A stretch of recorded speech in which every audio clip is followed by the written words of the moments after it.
Hello and welcome to another edition of An English Guy Watching Wrestling. I'm the English Guy, I'm Nick. Thank you so much for clicking on another video, I really do appreciate it. And this one we're going to be covering the, I'm so strange again, it's been doing the last couple of reviews I've been doing. Anyway, 17th of March edition of AEW Dynamite. That being said, we jump right into the review. The opening match was between Penta, El Zero Miedo, and Cody Rhodes. And after this match was announced, I thought to myself, I'm looking forward to this match because it is going to be good. And this was a very good opener, to be honest. I really like both wrestlers. I think the two are the very best in AEW. And it's really good to see Penta starting to get more of a singles run in AEW. It's mostly been Ray Fenix, but as of late, Penta has been getting more of a singles push. And I kind of like it. And of course, Cody Rhodes, you're always going to rely on him. And despite the fact he went through hell. So did Penta, to be fair, with their ladder match at Revolution. Now they're both going through the ringers and both going through matches like this, which was a superb match from both men, to be completely honest. I can't help but give them a lot of respect for it. And the fact is they're still going strong. And as far as I can tell, this is the first time these two have ever met in a singles match. And if it is, it was a hell of a match, to be honest. And this was really, really good work from both men. And Penta kind of playing a little bit of a cocky heel here, even though people would cheer him, because I can't boo him or Fenix because I absolutely love the Lucha Brothers. They're one of my favourite tag teams ever. I really, really enjoyed what these two brought, and it was a very, very good opening match. And I wouldn't mind seeing these two go out again one day because they really did put in some good work here. So definite thumbs up to both men on this one. Brings us to the next match, was Jade Cargill and making her singles debut in AEW versus Danny Jordan. Now, I didn't realise that this was only Jade Cargill's second only ever match, if you can believe that. Her first match was the tag match with her and Shaq versus Cody Rhodes and Red Velvet from a couple of weeks ago. I didn't realise that was only her first ever match. It is, I don't remember it being. But you would have never guessed that she belongs and in the ring that is. And this was a squash match, to be honest, and nothing wrong with it. It was just a chance for Jade Cargill to get over more and more. And kind of causing Danny Jordan to get a chance on AEW Dynamite. She's been on Dark a lot, and she's always been entertaining to watch. And it was a quick win for Jade Cargill, so the dominance is continuing. So there we go. Next match was a 10-man tag match. Jurassic Express and Bear Country versus Private Party, Butcher and the Blade, and Matt Hardy. Now, this was interesting to say the least, because if you remember at Revolution, the tag team battle royal, Bear Country eliminated Luchasaurus, and of course, Luchasaurus being Luchasaurus did not forget. He was kind of having arguments with Bear Country, so the rest of Jurassic Express, which of course the opposing team just took immediate advantage of. And I can't help, as I said before in a recent review, the idea of the tag team of Private Party and Butcher and the Blade tagging together, and because, as I said, they're two opposite ends of the spectrum. Private Party, more of the party-going kind of guys, as you'd expect. Also, charismatic is supposed to be, and Butcher and the Blade. I'm not saying they're not charismatic at all, but they are like mean. Like, obviously, we're not party guys. We're here to fight or something. I can't help but absolutely love the dynamic between them, and it's been really, really entertaining. But the thing is, they work together well as a tag team too. But then, when you've got Butcher and the Blade, who are a seasoned tag team, and Private Party, another seasoned tag team by now, two very, very good teams. Team with Matt Hardy, who, in all seriousness, is one of the best tag wrestlers of all time. You're going to get the chemistry, and it works between all five of those guys. And even though I kind of saw the Jurassic Express Bear Country disagreement coming, it was still entertaining to watch and seeing the other team take advantage of it. And hopefully one day we will see Jurassic Express for Bear Country against Bear Country, but which two of Jurassic Express would it be? Should they Luchasaurus for one? Maybe Jungle Boy, see how it goes. But this was, for what it was and what they were doing, a very entertaining 10-man tag match. So thumbs up to all involved for this one. So it was really, really good stuff.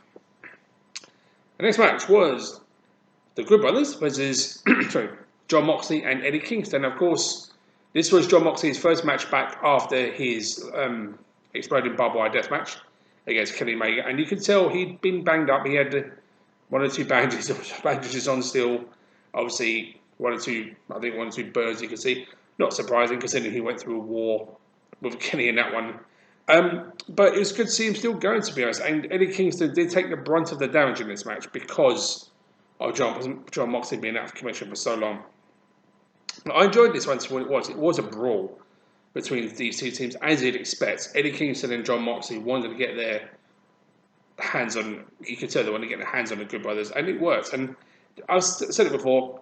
Anderson and Gallows, you know what you're going to get. You're going to get a great take back from them every time because they've been doing it for so long, and they're really, really entertaining to watch. But I enjoyed this match. It was a lot of fun, and I wouldn't mind seeing these two teams go at it again. Hopefully, when John Moxley is more back to 100%, because it said he went through a war, but he's still back resting, and bless his heart for doing that. And of course, Eddie Kingston, I love Eddie to death. Those who know me, I think he's awesome, has been for so long, and he's one of the most realistic people in the business. So you can't help but respect that. So thumbs up to all four men for that match. So. And the next match was, when I saw this announced, it was only just announced a few days ago. I thought, I am looking forward to this one. Fenix versus Angelico. And this was a superb match. I absolutely loved this one. Really good back and forth wrestling from both men. And they showed how unique their styles are. Angelico is more of a submission wrestler. Yeah, the Jorge style being trained in Mexico, and of course, Fenix being a luchador. The clashes the clash of styles worked so well in this match, and the exchanges these two had, the movement between both men was fantastic. But then when you look at Fenix and Angelico, who are two superb wrestlers, you are going to get that. I really liked this match, and I thought, is this going to be worth the hype? Yes, it was for me personally. Even though it was only announced a few days ago, it was still stunning stuff, and I really couldn't help but love it. And definite thumbs up to both men in this one who really went out there. So, thumbs up. Which brings us to the main event and my match of the night. A lights out match. So unsanctioned. Whoever won this match, it will not count on the AEW record. It was lights out match, so it meant anything goes, pinfalls count anywhere. Britt Baker versus Thunder Rosa. And I've said it before, the AEW women's division this year has been stunning. It's been fantastic from the beginning of the year and to this date. It's been great stuff. Every single woman in the division is starting to really show what they can do. This was an absolute war between these two, and fantastic booking by AEW. I've got to give credit where it's due. They drew out the feud between these two to make it mean something, and it meant something in this match. You could tell because these two beat the hell out of each other, and it just goes to show that it don't matter who it is. If you can main event a show with a match like this, you are worthy of being in the main event. This was an outstanding but crazy brutal match, and Britt Baker is the first female to ever be signed to AEW. And she bled like crazy in this match. And I think, I'm not sure where the cut was, but you could tell it was really running down her face. But did that stop her from putting on a fantastic match? Nope. Same with Thunder Rosa. She bled, not as badly as Britt Baker, I'll say that. But she kept on going. And these two proved they are absolute warriors. I absolutely love this match. And very rarely do you see a match like this in AEW. Not just it was the first ever lights out match in AEW, on Dynamite that is. But obviously, you never see a match like this much in AEW between two women. You've seen no rules matches in the women's division, but nothing quite like this. These two went at it like nuts. Sorry, like nothing else. It was nuts as well. But the use of weaponry in this match was very well put together. The use of thumbtacks was in there too. That was well put together. They made it mean something, and it was a very, very well worked match between two female wrestlers who are right now on top of the game. Thunder Rosa is very, very good, I've said before. She's been great lately. Obviously, this is probably one of Britt Baker's best times in AEW. I mean, she's made this feud her own, in her own way, because she's never really feuded with anybody else quite like Thunder Rosa, and Thunder Rosa vice versa in AEW. But it's been working to a treat, and this is the final chapter in this feud. It is a hell of a way to close it. This was, I'm going to say it, one of my matches of the year so far. And despite the fact it's a match that I'm a pure wrestling fan, I will say that. But matches like this are just so well worked, so well put together. And this was definitely worthy of the main event. And I really can't help but give more than thumbs up. I salute Thunder Rosa and Britt Baker from putting each other and themselves through complete and utter chaos. But it was well worth it because this was an outstanding main event and probably one of the best main events in Dynamite so far. And if you get the chance, go and see this match, and prove that the women's division right now, women's wrestling in general, has just been fantastic stuff.